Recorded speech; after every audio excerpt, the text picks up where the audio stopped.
Introducing Once You Go Black, Choice, Desire, and the Black American Intellectual by Robert Reid-Pharr. And I know I'm short on time, so I'll just delve right into it. If you've never met Robert Reid-Pharr, then this text kind of gives you the highlight of experiencing him in person.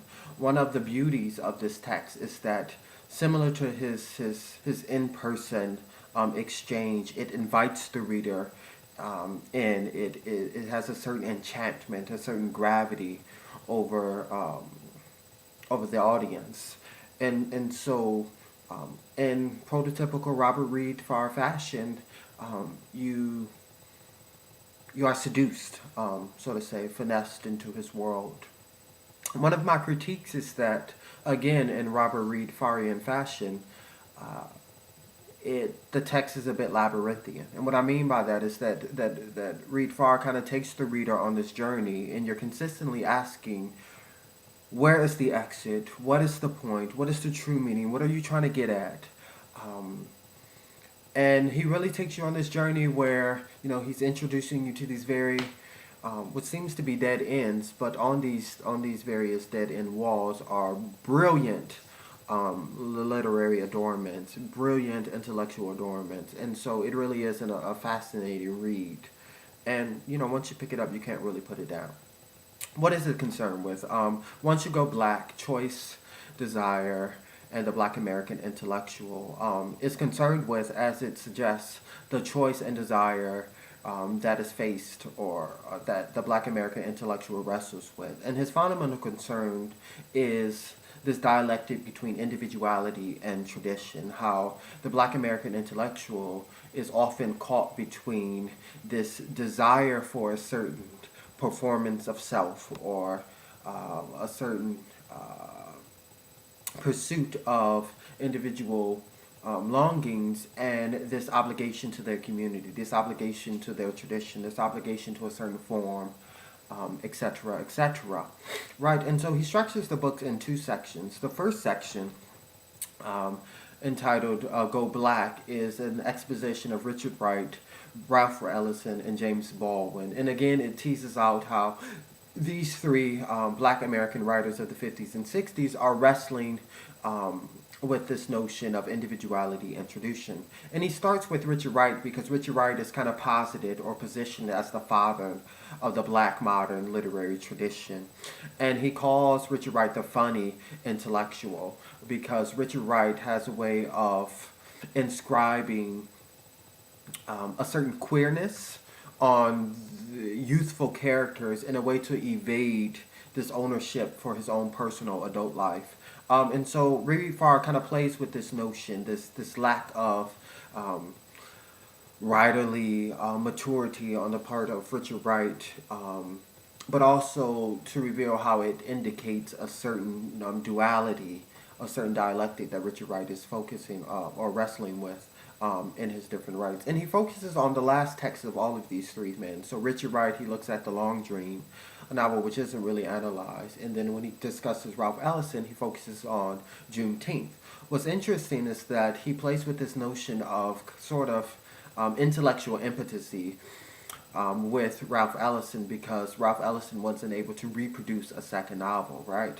And his fundamental argument in this piece is to show that Richard Wright's impotency or inability to produce Juneteenth while he was alive suggests that he was unable to reproduce that kind of commitment or obligation to the folk tradition that we see in Invisible Man.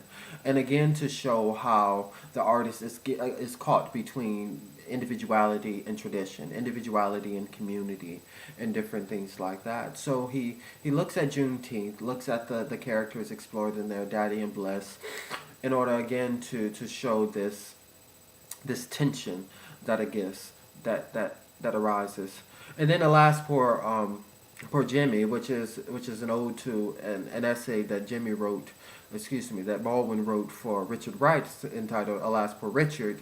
He explores how Baldwin, as a celebrity intellectual, his last novel,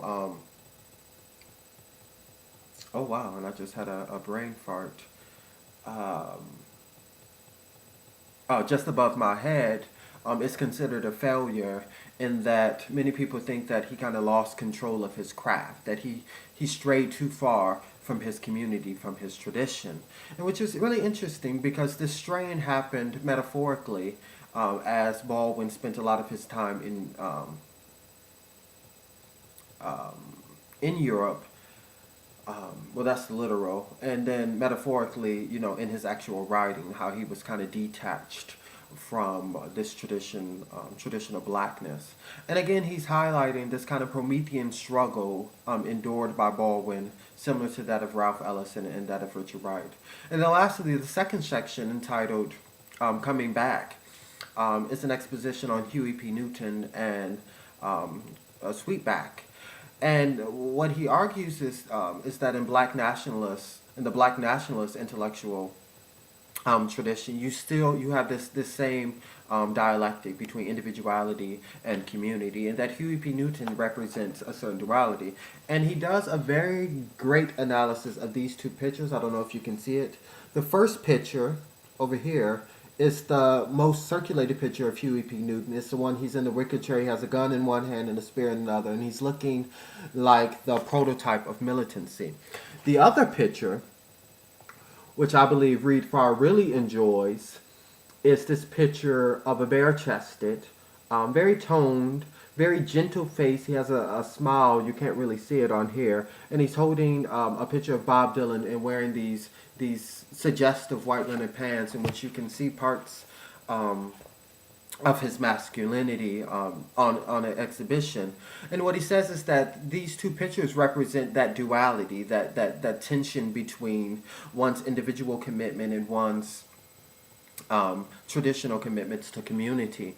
And what's interesting is that he also spends a lot of time discussing Huey P. Newton's pussy. And he uses this language, so don't think that I'm being vulgar because I'm a bit distant via technology, but he uses this language because there was a conversation between Huey P. Newton and Elaine Brown in a hotel when Huey was exiled, in which he was asking her, why do you love me, or something like that, very jokingly, and she responded, because you have good pussy. And so he uses that in order to suggest that Huey P. Newton had a different personal side, a different individuality that wasn't available to the public, that this militancy that the public kind of thrived for, that the community thirsted for, kind of killed the individual personality of Huey P. Newton, right? And so he also explores the notion of Huey P. Newton's sexuality, and this is where you really get the notion, or more of the notion, of a queer subjectivity. And then lastly, he ends with a discussion of queer sweetback. And this is where you again, he focuses on the black body, the role of the black body in film, and how Melvin Van Peebles is committed to this tradition of reclaiming a certain masculinity, right? Hypersexual, rugged, and different things like that. But he also says that Sweetback represents a queer subject, and that the progression of the film isn't sort of a filmic Bildungsroman, because the community doesn't progress with the character. It's actually a historical regression as Sweetback kind of regresses to those old stereotypes of black masculinity. And so this, again, you see that ambivalence, or that duality, that dialectic coming into play. I'm running short on time, so I just want to say that it's an excellent read if you want to explore the struggle of the black American intellectual in a very fascinating and eloquent but labyrinthian fashion. Have a good class, and I'll see you all next week.